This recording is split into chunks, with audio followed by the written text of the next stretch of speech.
Hello, it's Dawn Michelle from Boho Tarot, and welcome to this very creepy edition of Mod With Me. Today we're going to be trimming the Dark Grimoire Tarot, and this is a completely new deck in my collection, and I've not worked with it. I've only looked through it a couple times, and let me tell you, this is a creepy deck. But here's the thing. It's not quite creepy enough for me. So what I'm gonna do is actually trim it down completely borderless, because I think, and let me just move this out of the way, I think that once I take the borders off and these titles, which are totally fine, right? I mean, it's the low scarabeo, 4 languages, but they're very unobtrusive and they are in this nice little title area, which is fine. However, to me, this scroll work is like kind of cartoony cute. It's like clip art scroll work. And to me, every time I see that, it takes me back to like the very early days of graphic design, which kind of takes me back to my youth and where this clip art stuff was really cool. But between that, the little scroll work underneath, the border, that's kind of like, to me, it's this teal color that's a bit like, it's, I don't know, it's not creepy. Like, it works on the back, right? But that teal color to me just doesn't really speak to spooky kind of energy. And I bought this deck particularly to be super creepy, right? Because let's just take a quick peek in case you've not seen this deck before.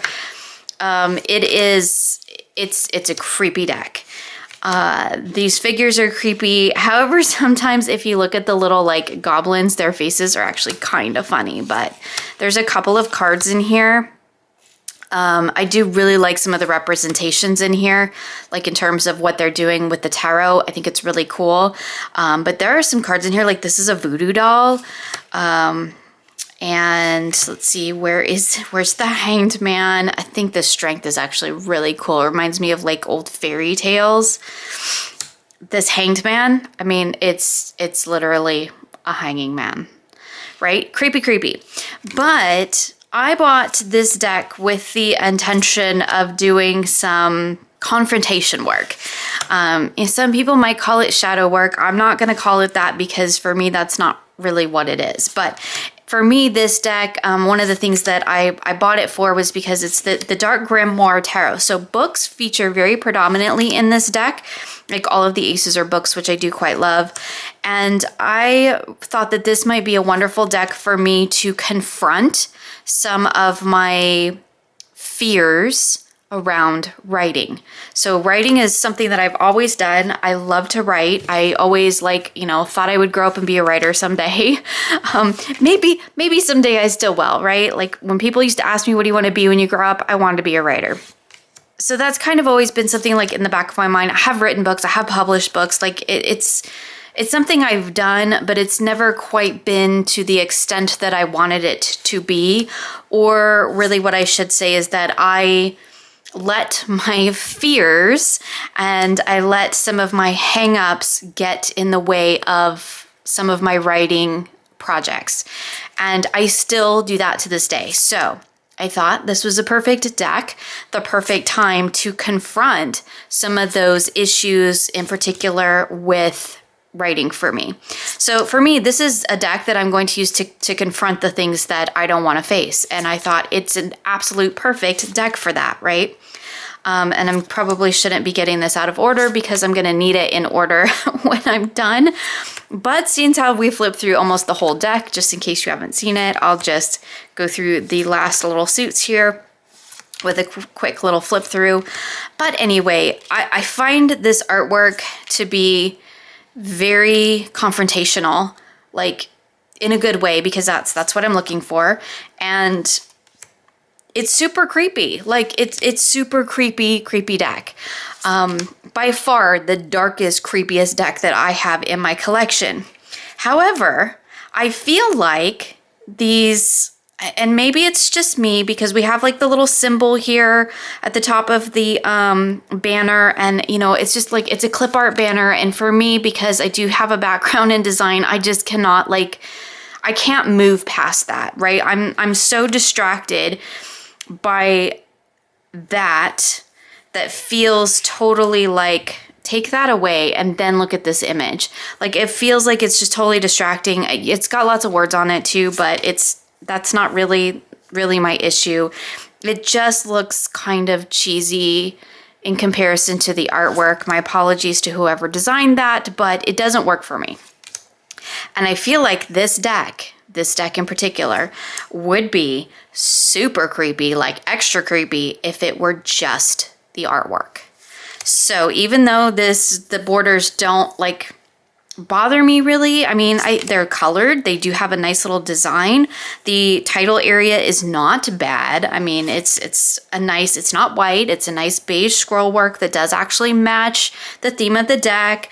The titles are small and unobtrusive. The numbers are fine. It does have the little symbol, but again, that's not super intrusive. Check out this 8 of Swords. Love that. This 9 of Swords too is pretty awesome.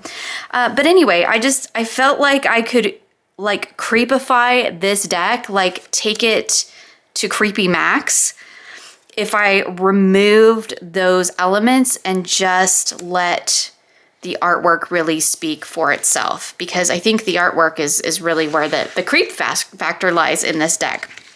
And now that I've done that, I need to put it back in order real quick. But what I want to do is, again, take it down just to the artwork. However, this is not a deck that I would necessarily, check out that 3 of Swords. It's not a heart with 3 swords pierced through it. It's all these demons coming out of this book. I mean, to me, that's like, if you're a writer, that's some powerful imagery right there. Anyway, I'm going to take it down to the artwork, but because this deck isn't one that I would necessarily, like immediately looking at the imagery, know what tarot association is supposed to be, I do feel like this is one of the rare cases where I need to write the card associations on, or the tarot associations onto the card first. Now that's not something I usually do because I don't particularly care for my own handwriting, and I really don't like to like write on my cards. I mean, I'm cool with like gluing on top of them and painting on top of them and all of that, but writing on them, yeah, that's just not for me. However, I feel like I need to with this deck. So what I'm going to do is go ahead and write a little notation on the card. Okay, Sharpie it is. I mean, it's the only thing that is going to stick to this kind of satiny finish. So what I'm going to do is I am going to go through and very carefully figure out where do I want to put it. I think, I don't know, if I don't put them in the same spot, am I going to be able to remember where they are? Like, am I going to look at this and go, where is the number? That might be the case. So what do I want to do? I know somebody who's done this before is probably like yelling at the screen going, you need to do it this way. But this is why I don't like to write on my cards. It's really not my favorite thing to do, but I really want to take these titles off. I really want to take all the borders off. I want to take it down just to artwork. I'm wondering if I just put it in the same basic spot, like in this upper right corner. I think as long as I just don't get it too close to one side or the other, that will work. And the tops of these cards are the only place that there's like no border or no text or border, yeah, title area interfering. If I could get my words out, that would be fantastic. So I think what I'm going to do is just up in this upper right hand corner, so at least I know where to look on every single card, I'm going to put the number. And I think if I don't like it, I think I can take it off with like fingernail polish remover, I think. So there's our 0 for the Fool. And I do feel like these need to like kind of dry a little bit, so I'm not going to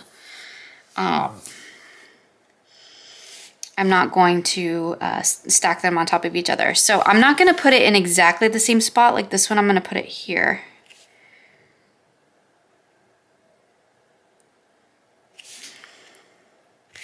And hopefully that's not going to get like annoying. And for this one, I'm gonna put it here. So I know it'll be roughly in this area. And then see, how's that working? And then I know if I just look somewhere in this upper right corner, I'm gonna find the number. So that's the plan. That's what I'm gonna do. And then I'll show you what I did with them all once I get them all done. Okay, so I wrote my little numbers on all of them. On the major arcana, I did the Roman numeral somewhere relatively in the right-hand corner. I was a little bit more mindful about where I was putting it on the majors than I seem to have been on the minors, or maybe it was just the first few cards and then I was like, oh, I'll just stick it in that corner. I guess not. I mean, I guess I kind of tried to move it around to where it would be a little bit more within the artwork, but anyway, it works. I think eventually Sharpie is going to wear off, which is fine because I think by the time that happens, I should hopefully have a pretty good idea of what each of these cards are. And I mean, I guess I can always refer to the walkthrough I did at the beginning of this video, that little brief walkthrough if I need to look one up. So what I did for the minors, I just used C for cup, P for pentacles, W for wands, and S for swords. And I had to make sure that my S's weren't looking like fives, so I had to be very careful. And instead of adding more letters to that for the quartz, so like instead of having like KC for the King of Cups, I did them numerically. So that basically meant that once I got to 10, so 10C, so 10 of Cups here, I did 11 for the pages, 12 for the knights, 13 for the queens, and 14 for the kings. That works for me because that's numerologically how I think of them anyway. So there's the cups, you can see the pentacles, and you can see in the minors, I really did just kind of stick to that sort of upper right-hand corner. I mean, I kind of moved it around, so hopefully I would be able to see it, but I think it'll work fine. We'll see when I go ahead and cut everything off, and we'll see if these numbers help at all. I think with Sharpie, I can remove it. There were a couple of my S's that really look like fives, and I just took and rubbed really hard at it, and it came right off. So I don't think Sharpie is really super permanent on these types of cards, but I'm okay with that because I just need this for a while until I really get to know this deck. And then I think that will be fine. My Ace of Swords looks like is, which is fine. Okay, so now that we've got the cards all numbered, let's get on to the fun part of chopping it all down, because I think that when I get this down to just this artwork, and then I'm probably just going to honestly just blacken the edges just to make it even darker, I think this deck is gonna look a lot creepier. So let's just take one more quick peek at it with the borders on it and the title area. Okay, so before we begin, real quick, let's talk tools. I do have a list of all my tools in the description box below for you, as well as a video on all the tools that I use for deck modification.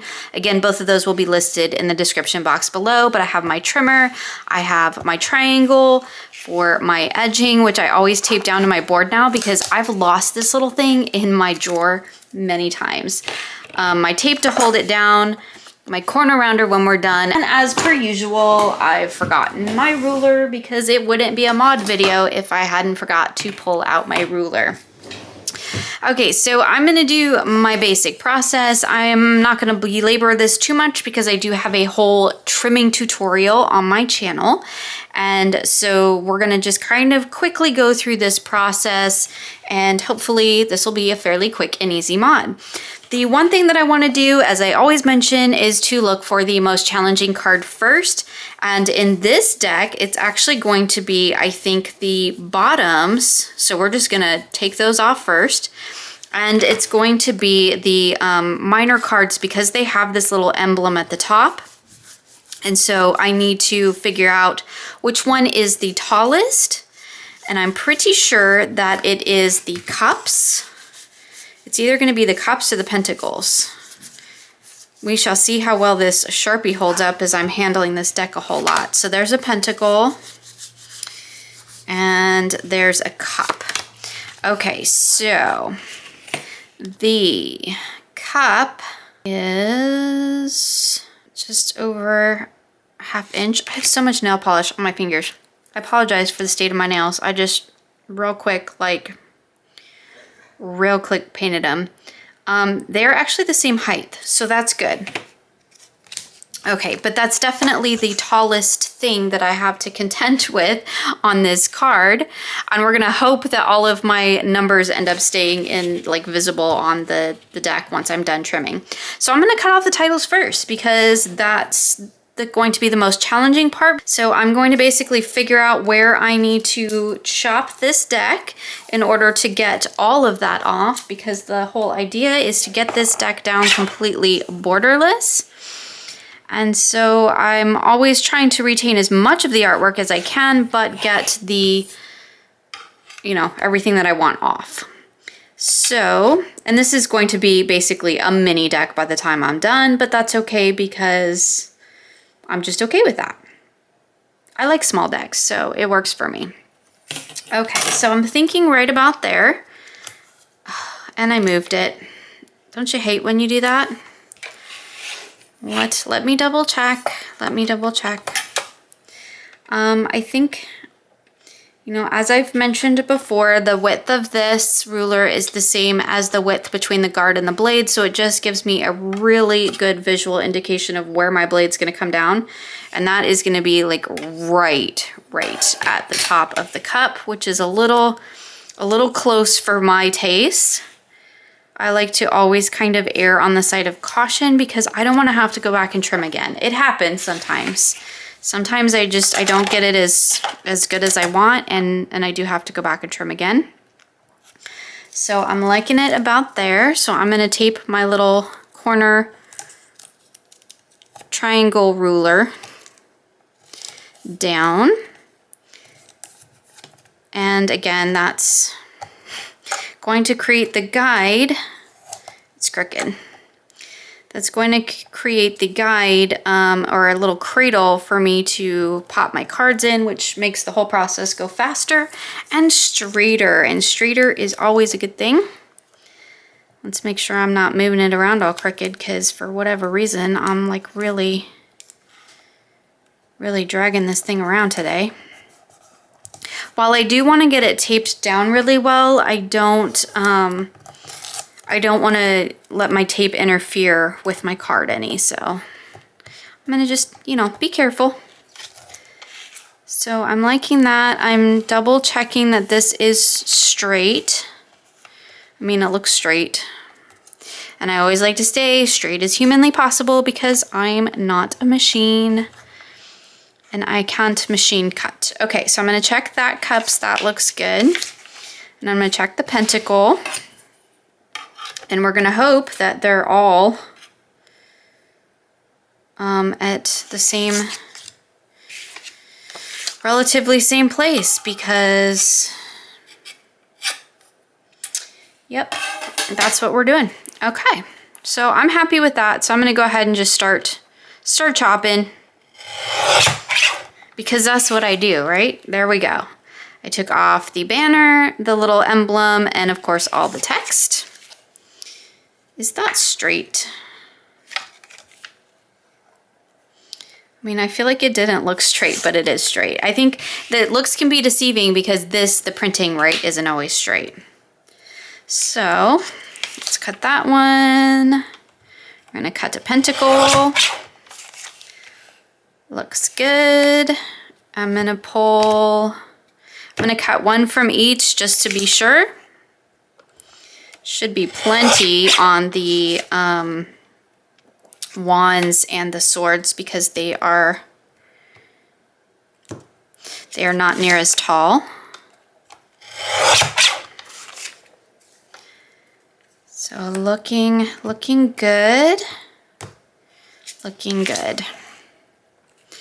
And hopefully, because I'm cutting off a little bit more of the artwork on the major arcana because the border area doesn't take up quite so much, but hopefully I won't be cutting off anything too terribly relevant.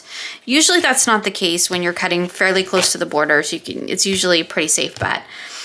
the majority of the important stuff is usually like, you know, in one of those center or off to, you know, kind of one side or the other type of thing. Like this is like it's center, it's slightly off a center, but you can see this is kind of the main focus, right? Or here, this is kind of the main focus. Well, I did chop off a little bit of his hand, like it's totally fine. I still get the idea of what that image is trying to convey. We'll see here with this one, because this one has a book kind of down at the bottom.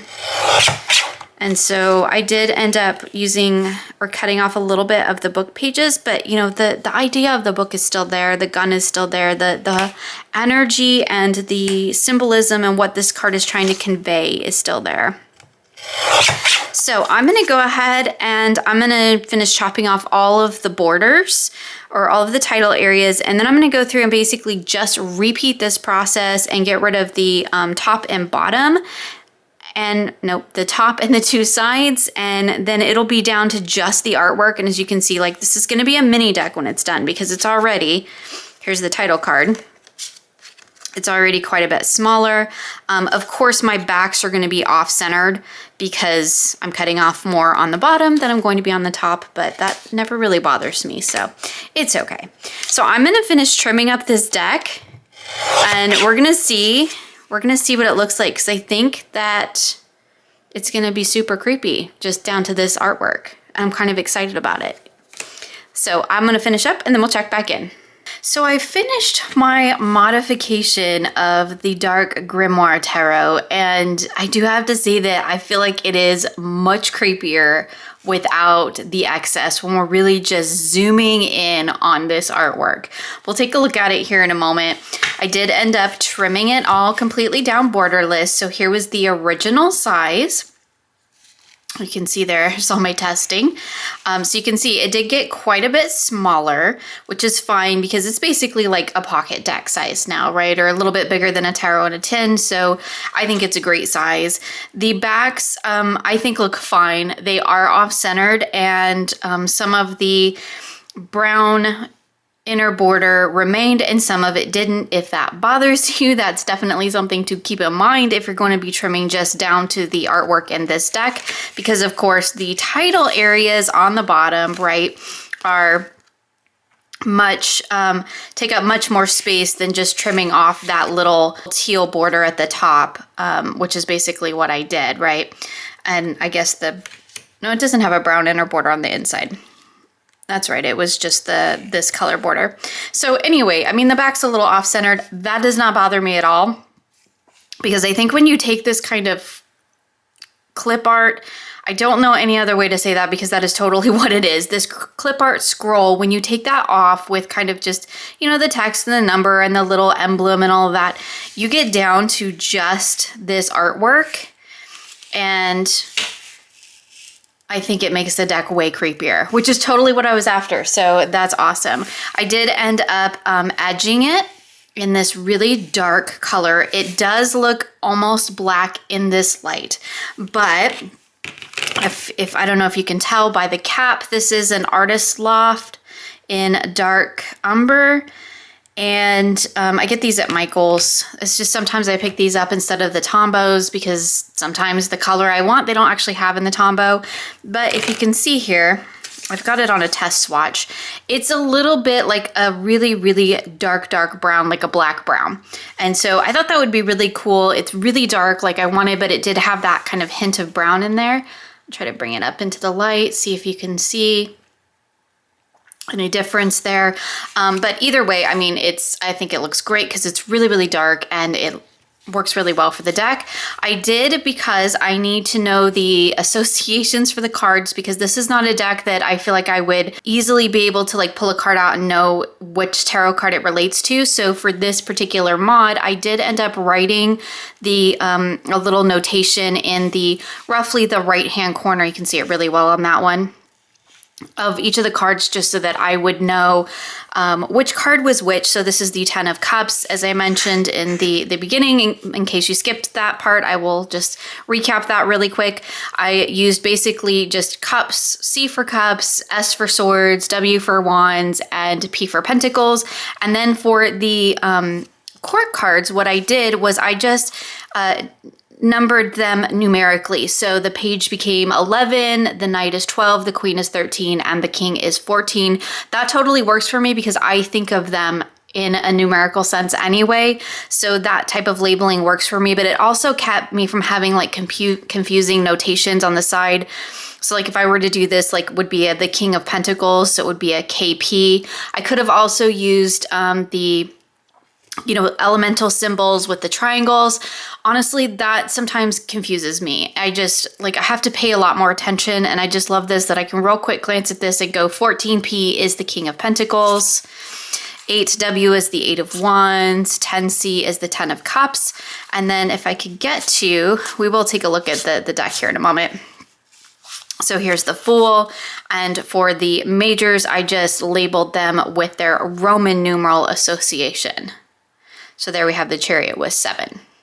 So anyway, that I think is going to work out really well. I did end up using just a fine tip or ultra fine point Sharpie to write on the cards. It was really the only thing that would adhere to it and not smear off. I did try some various other things on this card here, and you can see this Sharpie is the only one that really stayed. So that's what I went for. However, I have heard that it will eventually fade off the cards. It does stay permanent, but from what I've heard, with use and wear, it's gonna wear off. I'm okay with that because I feel like by the time it wears off, hopefully I will know this deck well enough to not have to need the little associations in the corner to tell me which cards are which.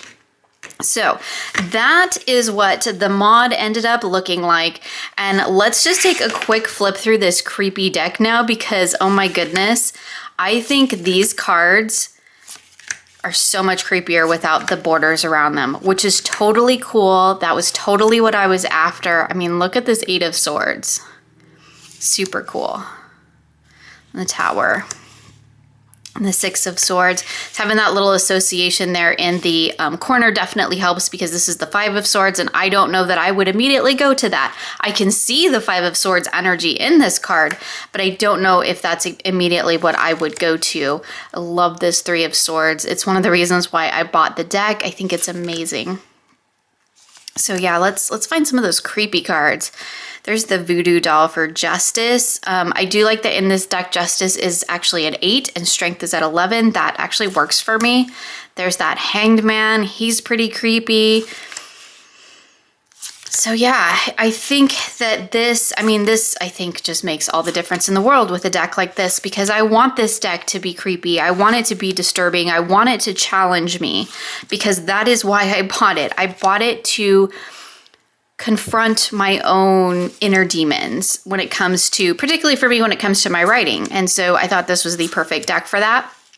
But in order for it to, really confront those things, it needs to be imagery that I find a little bit confronting because otherwise I'll just easily sidestep it, right? If the imagery is not confronting for me, sometimes I will nice wash it.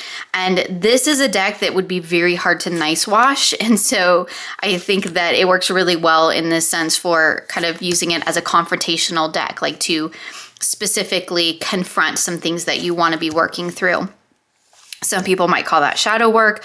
I always like to, remind people to be very cautious when you're talking about shadow work or doing any sort of shadow type healing or diving into that aspect of self because it can be very, very tricky to navigate. So always be mindful of that. I want to do just lay out a few of these cards.